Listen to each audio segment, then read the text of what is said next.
సంచలనం సృష్టించిన phone tapping కేసులో మూడోసారి సిట్ విచారణకు ప్రధాన నిందితుడు ప్రభాకర్ రావు హాజరయ్యారు. ఇప్పటికే 2 సార్లు సుదీర్ఘంగా ప్రశ్నించిన సిట్ మరోసారి విచారణకు పిలిచింది. ఈ కేసులో నిందితుడైన డీఎస్పీ ప్రణీత్ రావును శుక్రవారం 6 గంటల పాటు విచారించిన సిట్ ఆయన ఇచ్చిన వాంగ్మూలం ఆధారంగా ప్రభాకర్ రావును విచారించనుంది. ఎవరి ఆదేశాలతో ఫోన్ ట్యాపింగ్ చేశారు, హార్డ్ డిస్క్లను ఎవరి ఆదేశాలతో ధ్వంసం చేయాల్సి వచ్చింది, ఎంతమంది ఫోన్లు ట్యాపింగ్ చేశారనే కోణాల్లో విచారించే అవకాశం ఉంది. ట్యాపింగ్ కేసులో A1గా ఉన్న ఎస్ఐబి మాజీ చీఫ్ ప్రభాకర్ రావు మూడోసారి సిట్ విచారణకు హాజరయ్యారు.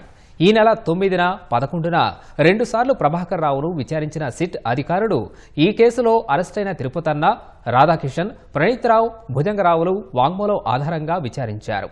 గత విచారణలోనూ ఇప్పటి వరకు జరిగిన దర్యాప్తులో వెల్లడైన ఆధారాలు ముందుపెట్టి సిట్ అధికారులు సుదీర్ఘంగా ప్రశ్నించారు.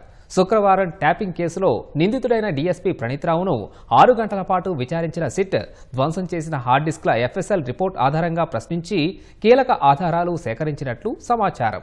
విచారణలో ప్రభాకర్ రావు చెబితేనే ఫోన్ ట్యాపింగ్ చేశారని, హార్డ్ డిస్కులు ధ్వంసం చేసినట్లు ప్రణీత్ రావు వెల్లడించినట్లు సమాచారం.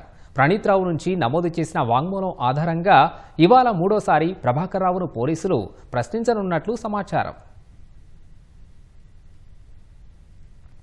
గత అసెంబ్లీ ఎన్నికల సమయంలో ప్రభాకర్ రావు వినియోగించిన సెల్ ఫోన్లను విశ్లేషించాలని నిర్ణయించిన సిట్ అప్పటి ఫోన్లు అప్పగించాలని సూచించింది. అయితే ప్రభాకర్ రావు ఇప్పటి వరకు ఆ ఫోన్లు అందించలేదని తెలుస్తోంది.